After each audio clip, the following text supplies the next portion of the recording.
يا أبا عبد الله يا أبا عبد الله.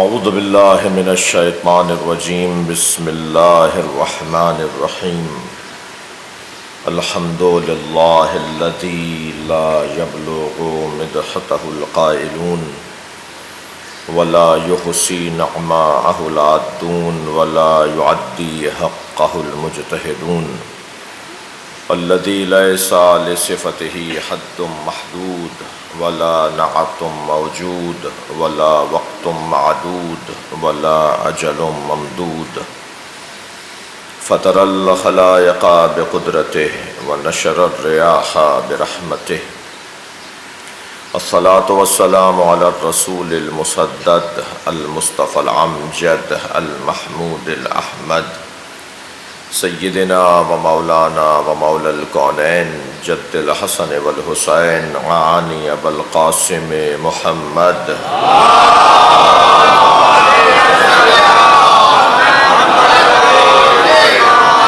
وآلہ الطیبین الطاہرین المعصومین الذین قال اللہ انما یرید اللہ لیذہب عنکم الرجس اہل البیت ویطہرکم تطہیرا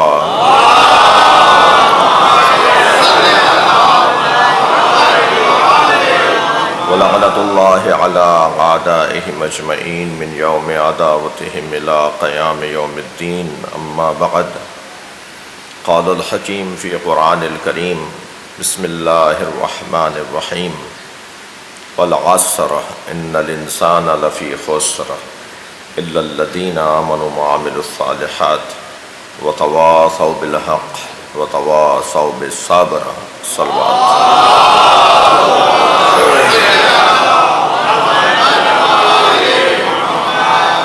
التماس ہے ایک سورہ فاتحہ 3 مرتبہ سورہ اخلاص.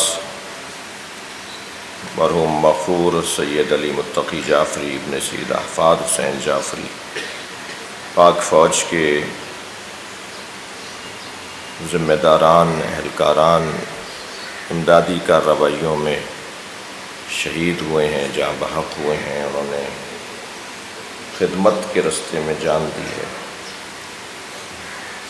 آپ سب کے مرحومین، خاص طور پہ سید علی متقی جعفری رحم اللہ من قرأ الفاتحہ. بسم اللہ الرحمن الرحیم إياك نعبد وإياك نستعين صراط المستقيم صراط الذين أنعمت عليهم غير المغضوب عليهم. بسم الله الرحمن الرحيم قل الله أحد الله لم يلد ولم يولد. بسم الله الرحمن الرحيم قل الله أحد الله. بسم اللہ الرحمن الرحیم واللہ لم یلد ولم یولد اللہم صل علی محمد وعلی محمد. حاجات کی برابری، مریضوں کی شفا یابی. اس وقت جو مجلس میں تشریف فرمائے ہیں احباب، ان سب کی حاجات شریعہ کی برابری کے لیے عابدہ قمر جعفری بیمار ہیں، تبسم نگہت زیدی صاحبہ مریض ہیں، ڈاکٹر وسیم زیدی. آپ کے ذہنوں میں جو عزیز اقارب متعلقین میں بیمار ہیں، ان سب کی شفا یابی کے لیے بلند تر صلوات.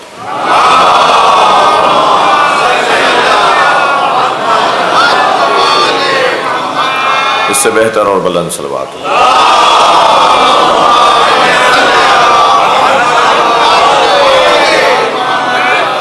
سورہ مبارکہ والعصر ابتدائی بیان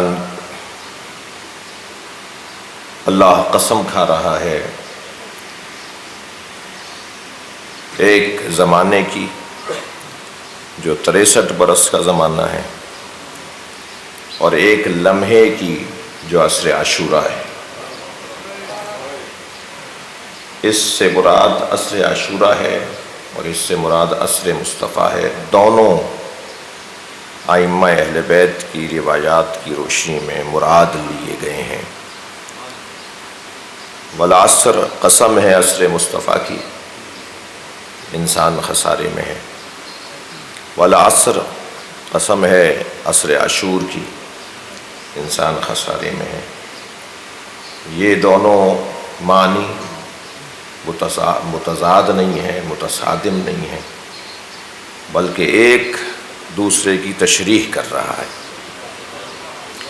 یعنی اگر ہم یوں کہہ دیں کہ عصر عاشور کو اگر مطول کیا جائے تو عصر مصطفیٰ بنتا ہے، اور عصر مصطفیٰ کو مختصر کیا جائے تو عصر عاشورہ بنتا ہے۔ حسین و منی و انا من الحسین، امام حسین کی اس قربانی کی جو بنیاد ہے وہ تربیت مصطفیٰ ہے، اور اب قیامت تک نبی کا نام اور نبی کی تعلیمات، سرکار کی رسالت بنام حسین رہے گی۔ یعنی صرف سرکار نے اپنی نبوت کو تضمین نہیں کیا، اس کی ضمانت نہیں لی، اپنی نبوت کو محفوظ نہیں کیا، بلکہ نبی کی نبوت کے ساتھ 1,23,999 پیغمبروں کی نبوتیں بھی محفوظ ہو گئیں۔ حسین مولا وارث انبیاء ہیں، یہ روزانہ نہ صحیح مگر ہر شب جمعہ ہم سب دہراتے ہیں زیارت وارثہ کی صورت میں۔ امام حسین وارث انبیاء ہیں، اور حسین علیہ السلام کے پاس یقیناً مادی وراثت نہیں ہے، اور انبیاء کرام ویسے بھی کوئی مال دنیا چھوڑ کر جانے والے لوگ نہیں ہیں۔ انبیاء کرام نے جو وراثت چھوڑی ہے وہ اقدار اور تہذیب ہے۔ انبیاء کی وراثت انسانیت ہے، اقدار ہے، تہذیب ہے، قدریں چھوڑی ہیں۔ علم انبیاء کی میراث ہے جو حسین کے پاس ہے۔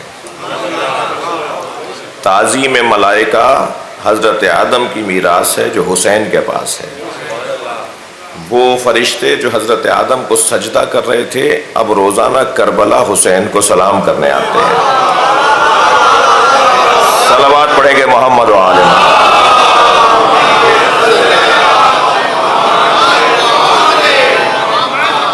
یہ مضمون بہت ہی لطیف ہے، اور زیارت وارثہ کی شرح اور زیارت وارثہ کی تشریح اگر کی جائے گی تو یہ ساری بحثیں اس میں آئیں گی۔ حضرت آدم کے پاس علم کی میراث، مسجد ملائکہ ہونے کی میراث، افضل اور اعلیٰ ہونے کی میراث، اور آدم علیہ السلام کے وارث کو حسین کہتے ہیں۔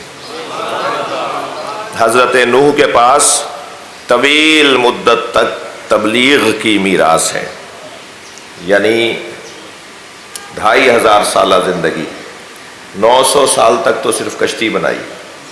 آج کیونکہ ہم 60 سال کے ہیں اس لیے ہمیں 2500 سال ذرا عجیب سا لگ رہا ہے، ورنہ اگر ماضی میں جا کر دیکھیں تو 2500 سال تو، اور 900 سال اور 1000 سال کی عمریں تو ماضی میں یہ تاریخ بتاتی ہے۔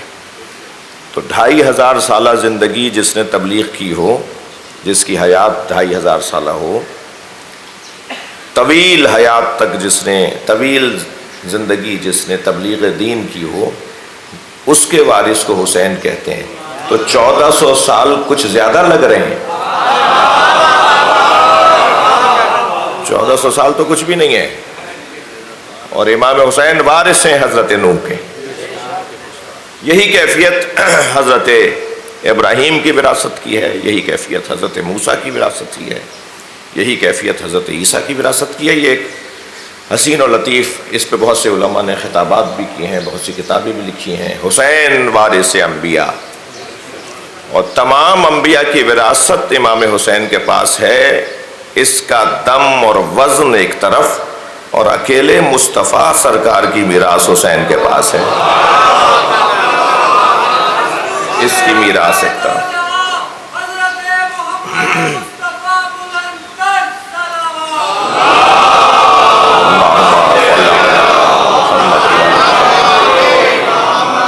عزیزان گرامی، ہماری گفتگو عصر مصطفیٰ یا عصر عاشور، اس پہ کچھ بات سال گزشتہ رہی، کچھ بات ضمناً اس سال بھی ہوئی اور ہوتی رہے گی۔ جو اس سال کا خاص ذہن میں مضمون ہے وہ ہے انسان، اور اس سورہ کی تفسیر میں غور کرنے کی کوشش کر رہا ہوں۔ والعصر، قسم ہے عصر مصطفیٰ، عصر عاشور کی۔ ان الانسان، ان الانسان، پہلے تو لفظ انسان پر بات ہو تو جوانوں، بچوں سے، حاضرین اور محترم موجودین سے گزارش کروں گا کہ اگر ہم غور کریں تمام انبیاء کی تعلیمات، تمام ائمہ کی تعلیمات، تمام صحف آسمانی کی تعلیمات، صحف موسیٰ اور ابراہیم، تورات، زبور، انجیل، قرآن، نہج البلاغہ، صحیفہ سجادیہ، جتنی بھی یا آسمانی کتابیں یا آسمانی لوگوں کی کتابیں، ان پر اگر ہم غور کریں تو ہمیں ایک مشترکہ مضمون نظر آتا ہے جس پر سب نے توجہ دی ہے۔ آسمانی کتابوں کا مضمون بھی میں ان بچوں جوانوں کے لیے تشبیہ دے رہا ہوں کہ آپ جب لائبریری میں جاتے ہیں تو جو کتاب بھی اٹھا کے دیکھیں گے وہ کسی نہ کسی مضمون پر ضرور لکھی گئی ہوگی۔ بعض منظم کتاب خانوں میں تو پوری الماری طے شدہ ہوتی ہے کہ یہ حصہ، یہ والا الماری، یہ والا مثال کے طور پہ خانہ فلسفے کا ہے، یہ منطق کا ہے، یہ تاریخ کا ہے، یہ مثال کے طور پہ فقہ کا ہے۔ موضوعات کے مطابق کتابیں رکھی ہوئی ہوتی ہیں۔ قرآن بھی تو کتاب ہے، تورات بھی تو کتاب ہے، انجیل، زبور بھی تو کتابیں ہیں۔ قرآن کتاب ہے نا، انا انزلنا علیک الکتاب هو الذی انزل علیک الکتاب۔ ایک دفعہ تو نہیں، قرآن مجید میں اللہ نے بار بار کہا یہ کتاب ہے۔ جب یہ کتاب ہے تو یہ کس مضمون پہ لکھی گئی کتاب ہے؟ قرآن کا لکھنے والا اللہ ہے، قرآن کا کمپوزر اللہ ہے، قرآن کا مؤلف اللہ ہے، بلکہ مؤلف نہیں کہوں گا، مصنف اللہ ہے۔ مؤلف اور مصنف میں بھی فرق ہے، یہ رہے کسی اور وقت کے لیے۔ قرآن کا لکھنے والا اللہ ہے، قرآن اللہ نے لکھی ہے نا یہ کتاب۔ کتاب ہے، کتاب کہتے ہی اسے جسے لکھ دیا گیا ہو۔ ایک شخص نے میرے مولا امام جعفر صادق علیہ السلام سے کہا،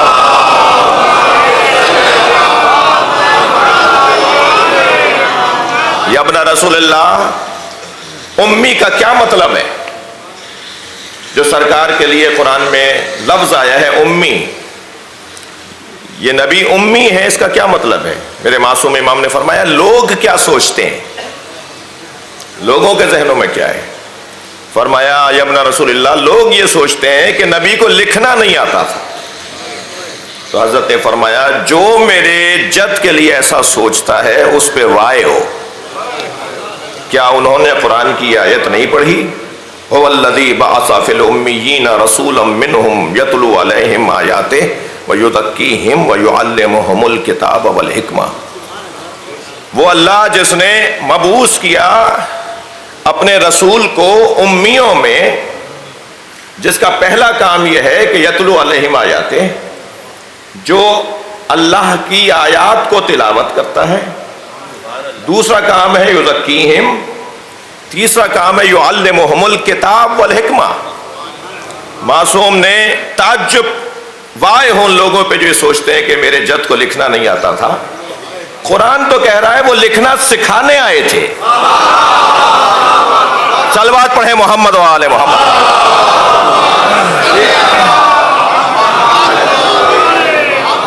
معصوم نے یعلمہم الکتاب سے مراد کتاب قرآن پڑھانے نہیں آئے، معصوم نے مراد لی لکھنا پڑھانے آئے، لکھنا سکھانے آئے۔ کتاب کہتے ہی اسے جسے لکھا جائے۔ کتابت کا لفظ میرے بچوں نے نہیں سنا کیا؟ صلوات پڑھیں محمد و آل محمد۔ یہاں کتاب سے مراد کتاب پڑھانے نہیں آئے، لکھنا سکھانے آئے۔ یہ معصوم کا قول سنایا ہے میں نے آپ کو۔ وہ اور بات ہے کسی کے لیے نیا ہو تو وہ خود اس پہ غور کرے۔ صلوات پڑھیں ذرا محمد و آل محمد۔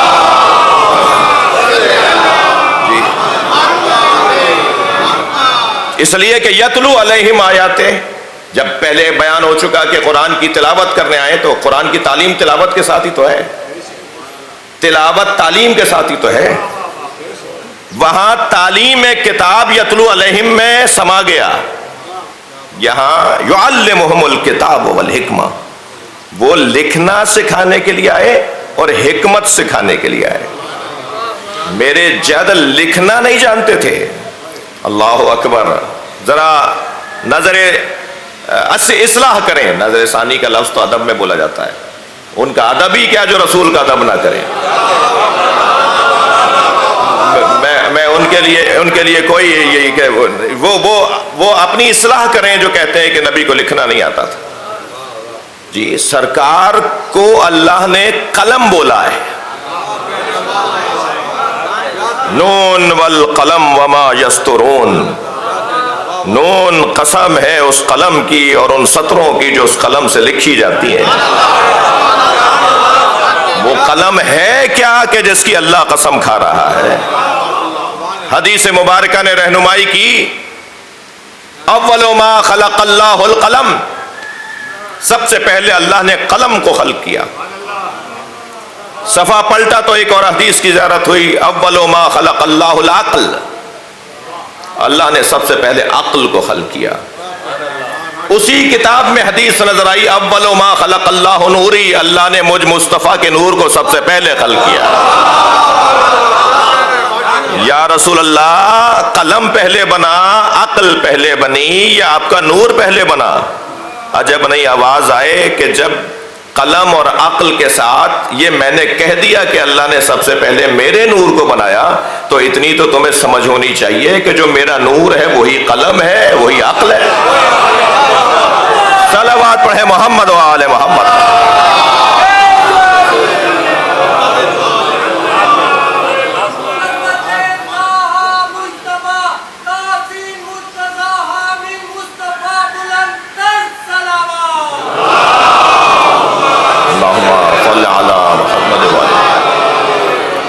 ممنون ہوں آپ کے توجہ کا، اللہ نے سب سے پہلے قلم کو خلق کیا، اور قلم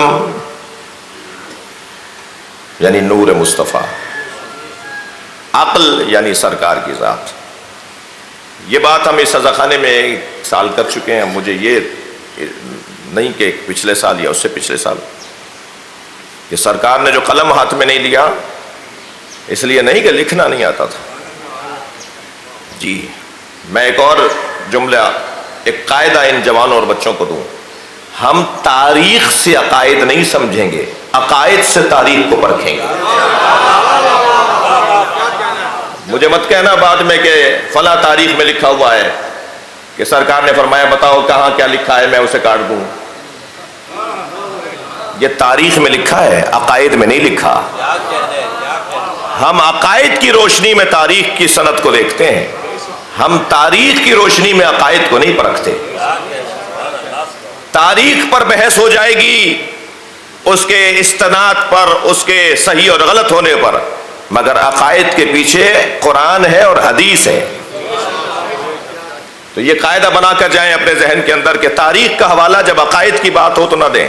عقائد اور تاریخ ٹکرا رہی ہو تو عقائد کی حاکمیت ہوگی،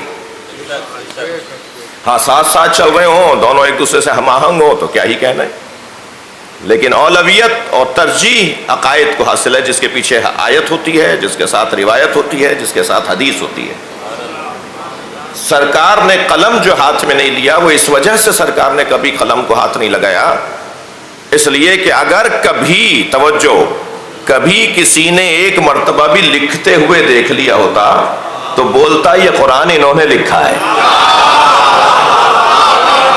صلوات پڑھیں محمد و آل محمد پر۔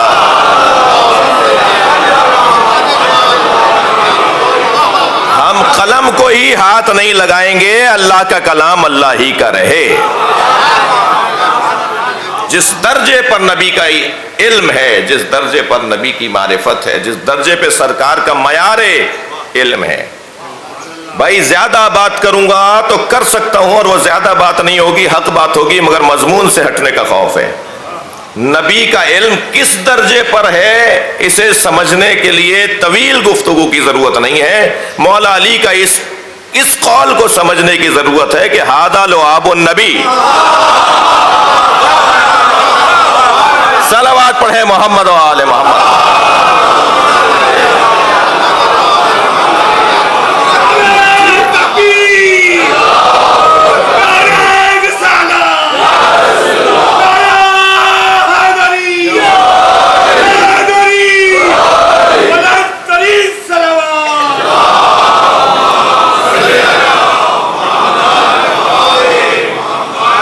سرکار سے 27 مشکل، مولا علی سے 27 مشکل سوالات پوچھنے کے لیے آئے. سب باقاعدہ مشورہ کر کے سوال بنا کر لائے کہ علی کسی سوال پر آ کر کہیں گے کہ اس کا جواب نہیں آتا. چھٹے سوال کے بعد بھول رہے تھے کہ 7واں کیا تھا. جی میرے مولا نے فرمایا میں بتاؤں کہ 7واں سوال کیا ہے، پھر 8واں کیا ہے، پھر تم نے 9واں کیا سوچا ہے. اور علی سوال بتاتے جا رہے تھے اور جواب عطا کرتے جا رہے تھے. تو پھر ان میں سے ایک نے کہا آپ کا علم نبی کے علم کے برابر ہے، یہ کیفیت تو نبی کی ہے. تو مولا نے فرمایا ھذا لعاب النبی.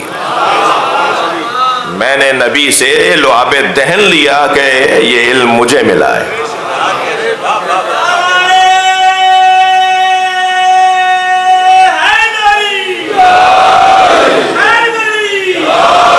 ایک اور صلوات پڑھیں گے محمد و آل محمد. اس سے بہتر اور بلند صلوات پڑھیں گے.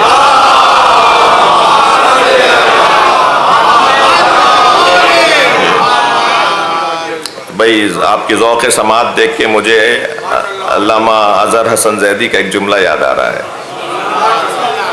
جب خانہ کعبہ میں مولا علی کو مولا نبی نے آغوش میں لیا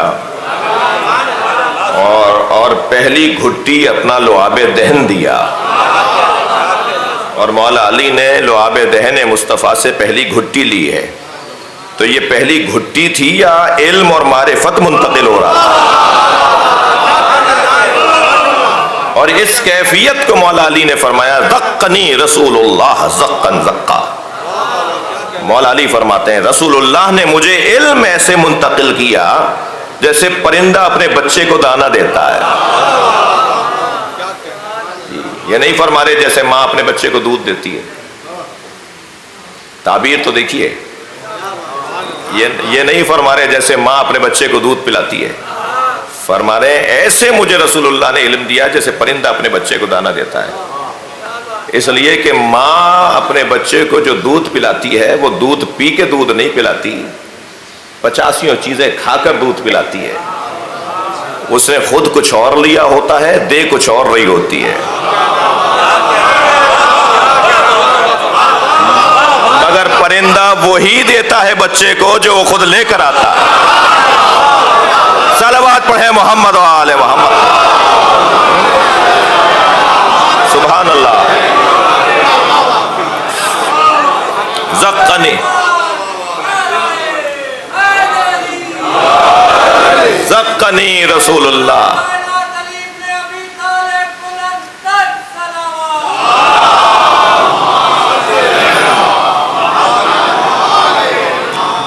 زقنی رسول اللہ زقن زقا. وہ جو زیدی صاحب کا جملہ تھا نا وہ تو ہوا ہی نہیں ابھی مجھ سے. زیدی صاحب فرماتے ہیں یہ کعبے میں علی کو نبی نے ان کے دہن میں زبان نہیں رکھی بلکہ ایک پیغام دیا ہے کہ میں نے پہلے ہی دن علی کو زبان دے دی.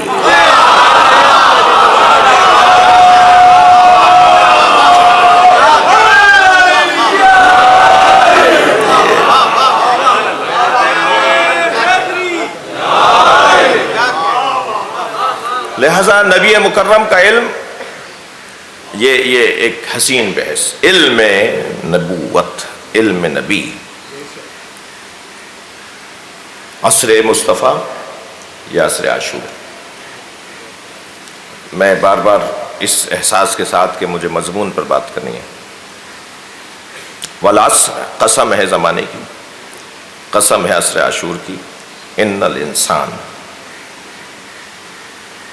یہ انسان کیا ہے؟ آج انسان کی تعریف کریں گے. انسان کی تعریف کیا ہے؟ آپ کی تعریف ہے، میری تعریف ہے، اس مائک کی تعریف ہے، اس کیمرے کی تعریف ہے، اس عزاخانے کی تعریف ہے، تعریف کی بھی تعریف ہے، منطق میں تعریف کی بھی تعریف ہے. الانسان ما ہوا، انسان کون ہے، کیا ہے انسان؟ نبی مکرم کو بھی انسان، مولا علی کو بھی انسان، آپ کو مجھے بھی انسان. تو یہ قرآن مجید میں یہ کیسے سمجھیں گے؟ یہ کیا مطلب ہے اس کا؟ تو پہلے تو قرآن مجید کی 2 آیتوں کا میں سہارا لوں گا جو انسان کی خود تعریف کرتے ہوئے نظر آ رہی ہیں آیتیں. ارشاد ہو رہا ہے وَإِذْ قَالَ رَبُّكَ لِلْمَلَائِكَةِ إِنِّي جَاعِلٌ فِي الْأَرْضِ خلیفہ. یاد کرو کہ جب تمہارے رب نے ملائکہ سے کہا ہے کہ میں انی جاعل فی الارض خلیفہ، زمین پر خلیفہ بنانے والا ہوں. قالوا اتجعل فیہا من یفسد فیہا ویسفک الدماء. تو فرشتوں نے کہا، ملائکہ نے کہا کہ یا اللہ تو اسے خلیفہ بنا رہا ہے کہ جو فساد پھیلائے گا، من یفسد فیہا، جو فساد پھیلائے گا، ویسفک الدماء، اور جو خون بہائے گا. یعنی اللہ نے کہا کہ میں زمین پہ خلیفہ بنا رہا ہوں، تو اللہ نے انسان کو خلیفۃ اللہ کہا، اور فرشتوں نے کہا کہ یہ فسادی ہے اور یہ قاتل ہے، خون بہائے گا، سفک دماء کرے گا، خوریز ہے، قاتل ہے، قتل کرے گا. یعنی اسی آیت میں 2 تعریفیں ہوئی ہیں.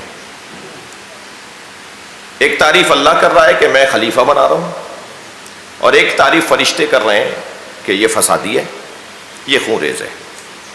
انی جاعل فی الارض خلیفہ قالوا اتجعل فیہا من یفسد فیہا ویسفک الدماء نحن نسبح بحمدک ونقدس لک. ہم نسبح بحمدک، تیری تسبیح، تیری تحمید کے لیے موجود ہیں، ونقدس لک، اور تیری تقدیس کے لیے، تیری قداست کو، تیری تقدیس کو بیان کرنے کے لیے حاضر ہیں. یہ ایک آیت ہے. دوسری آیت مجھے اس سے تھوڑا سا کام ہے، یعنی اس پہ مجھے کچھ دیر اس سے کچھ سمجھنا ہے. دوسری آیت سورہ دہر کی آیت ہے.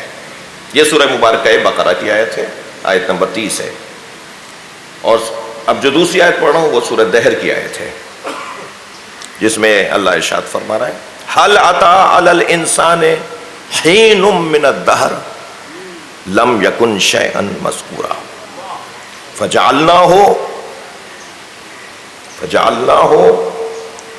اور ہم نے اسے قرار دیا. یاد کرو کہ حل اتی علی الانسان حین من الدہر. اب یہاں 3 ترجمے متصور ہیں، لہذا ترجمے کے لیے مجھے پھر اجازت دیجیے کہ میں دوسرے مرحلے میں ترجمہ کروں.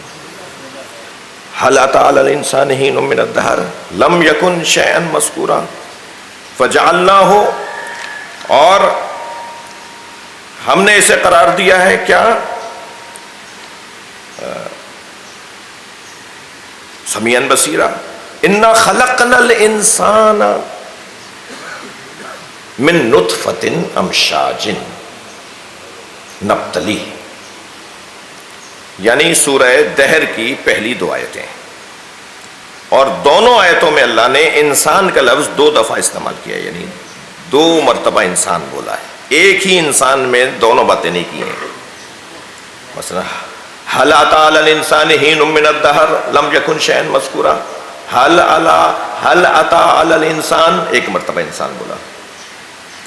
جی اس کے بعد پھر فرمایا انا خلقنا الانسان من نطفۃ امشاج، یہاں دوبارہ انسان بولا ہے، تو دو طرح کے، دو مرتبہ انسان کا لفظ بولا ہے اللہ نے ایک ہی سورہ کے آغاز میں۔ اب انسان کی تعریف ہم اس دوسری آیت سے ذرا غور کرتے ہیں، کیا ہو رہا ہے؟ ارشاد ہو رہا ہے هل اتی علی الانسان حین من الدہر لم یکن شیئا مذکورا۔ پہلا ترجمہ جو سب نے کیا ہے اور جو میں اس سے ہٹ کے ترجمہ کروں گا کیونکہ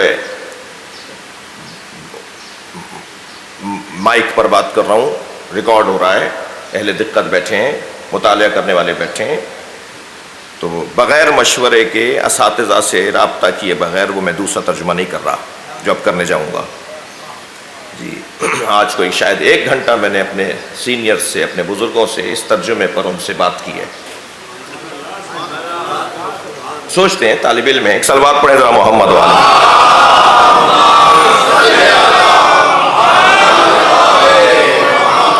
جو ترجمہ سب نے کیا ہے، اچھا پہلے تو میں اور ضمانت لے لوں، اپنی ضمانت قبل از گرفتاری لے لوں جی، وہ یہ کہ یہ ضروری نہیں ہے کہ جو ترجمے لکھے ہوئے ہیں وہ ترجمے آخری ہیں، ان سے پہلے ترجمے یہی تھے، ان کے بعد ترجمے یہی رہیں گے۔ اگر آپ میں سے کسی کو یقین نہیں آئے تو پرانے ترجموں کے نسخے بھی دیکھ لیجئے اور آج کے ترجمے کے نسخے بھی دیکھ لیجئے اور پھر یقین کر لیجئے کہ آئندہ بھی کچھ اور ہوگا۔ جیسے جیسے انسان کی تعلیم بڑھے گی، علمی گتھیاں سلجھیں گی، نئے پہلو سامنے آئیں گے، ایسے ایسے ترجمہ بھی تبدیل ہو سکتا ہے۔ مثال دے دیتا ہوں، کتنی مشہور حدیث ہے جو سب ایک ہی ترجمہ کرتے ہیں، ترجمہ ٹھیک نہیں ہے، یا دقت نہیں ہے، یا جلدی میں کیا گیا ہے، یا اور اچھا ہو سکتا ہے۔ ان الحسن والحسین سیدا شباب اہل الجنہ، اکثریت نے یہی ترجمہ نہیں کیا کہ حسن حسین جوانان جنت کے سردار ہیں، ترجمہ اچھا نہیں ہے۔ یہ کب اتنی چھوٹی سی حدیث، مولا مجھے معاف کریں، یعنی اتنے مختصر سا کلمہ، اس کا ترجمہ بھی دقت سے نہیں ہے، سب نے کیا ہے، بڑے بڑے بینر لگے ہوئے ہیں شہر بھر میں، ملک بھر میں، ان الحسن والحسین سیدا شباب اہل الجنہ، حسن حسین جوانان جنت کے سردار ہیں۔ یہ کب فرما رہے ہیں سرکار حسن حسین جوانان جنت کے سردار ہیں؟ سامنے کی عربی ہے ان الحسن والحسین سیدا شباب اہل الجنہ، حسن حسین جوانان اہل جنت کے سردار ہیں۔ کوئی نہیں لکھتا ترجمے میں نے تو نہیں دیکھا، ہزاروں ترجمے دیکھے، کوئی نہیں لکھتا کہ حسن حسین جوانان اہل جنت کے سردار ہیں، سبھی لکھتے ہیں حسن حسین جوانان جنت کے سردار ہیں۔ اس کا مطلب مر جاؤ جنت میں چلے جاؤ تو 2 سردار ملیں گے، یعنی مردوں کے سردار ہیں۔ اور اگر ترجمہ عربی کے مطابق کریں گے حسن حسین جوانان اہل جنت کے سردار ہیں، تو اہل جنت ہونے کے لیے مرنا ضروری نہیں ہے۔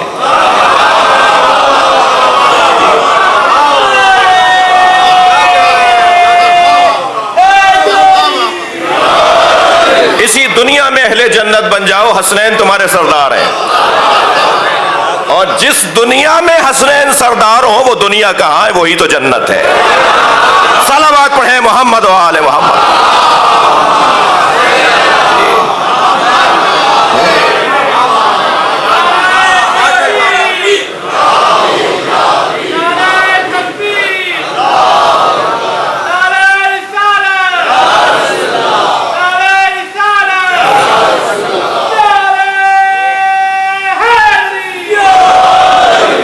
ایک اور صلوات۔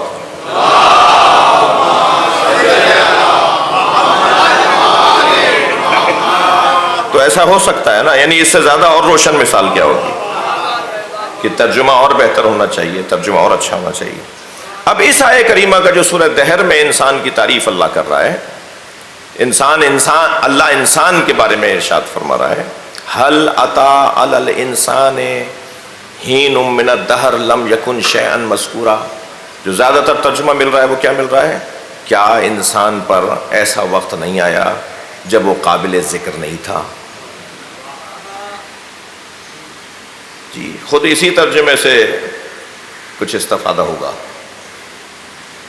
یہ ایک ترجمہ ہے۔ دوسرا ترجمہ کیا ہے؟ کیا انسان اس وقت نہیں تھا جب دہر قابل ذکر نہیں تھا؟ لم یکن شیئن مذکورہ، کیا انسان لم یکن شیئن مذکورہ قابل ذکر نہیں تھا؟ کیا انسان قابل ذکر نہیں تھا؟ یعنی زمانہ ہی نہیں تھا. انسان تھا اور زمانہ نہیں تھا. اسی آیت سے سمجھ میں آ رہا ہے جی. اور ایک اور ترجمہ، مثلا کیا ایک ترجمہ تو یہ، کیا انسان پر ایسا وقت نہیں آیا جب وہ قابل ذکر نہیں تھا؟ کیا انسان پر ایسا وقت بھی آیا کہ وہ قابل ذکر نہیں رہا؟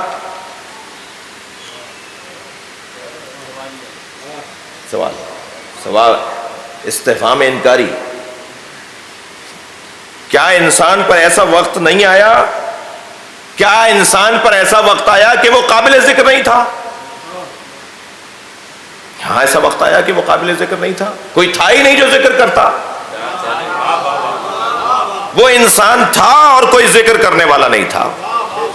تو وہ کون سا انسان تھا اور کوئی ذکر کرنے والا نہیں تھا؟ اسی انسان کو محمد اور علی کہتے ہیں. اب یہ انسان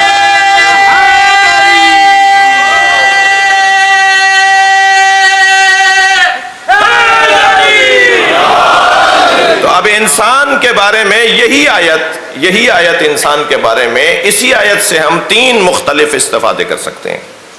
تین مختلف سوچ ہمارے ذہن میں آ سکتی ہیں. تو بہرحال اللہ نے خود انسان کو مختلف ناموں سے یاد کیا ہے. کبھی بنی آدم کہا ہے،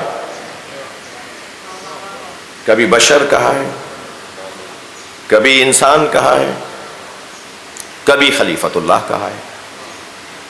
یہ سارے نام اللہ نے لیے ہیں.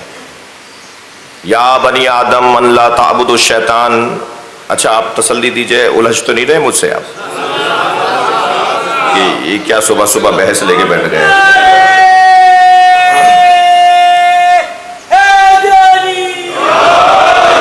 نعرہ تو اپنی جگہ ثواب کی بات ہے، یا علی بولنا، لیکن میرا سوال ابھی بھی باقی ہے.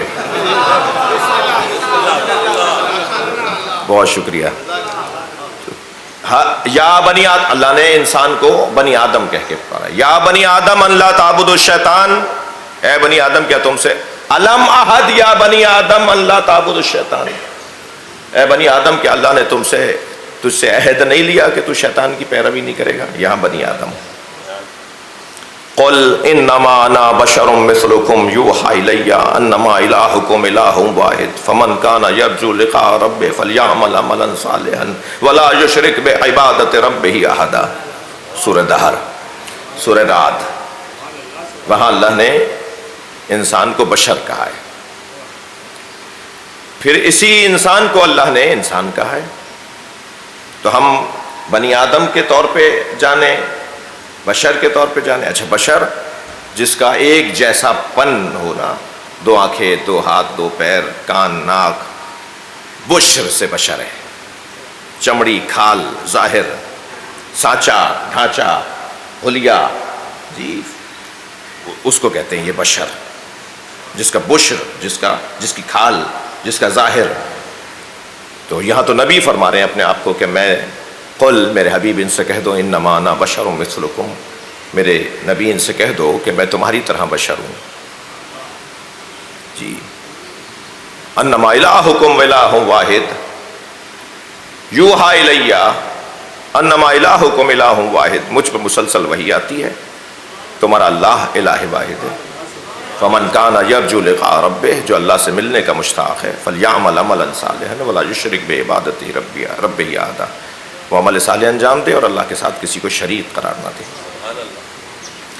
میرے حبیب تم کہہ دو کہ میں تمہاری طرح بشر ہوں. جی یہاں خود نبی کہہ رہے ہیں کہ میں تمہاری طرح بشر ہوں. مگر بڑی حسین اور لطیف بحث ہے کہ اللہ کہلوا رہا ہے، حساس موضوع تھا. اللہ کہلوا رہا ہے کہ تم کہہ دو. اللہ نہیں کہہ رہا کہ میرا نبی تمہاری طرح ہے. اللہ تو اپنے نبی کو کسی جیسا نہیں مانتا. یعنی جو اللہ اپنے نبی کو نبیوں جیسا نہ مانتا ہو وہ ہم جیسا بولے گا.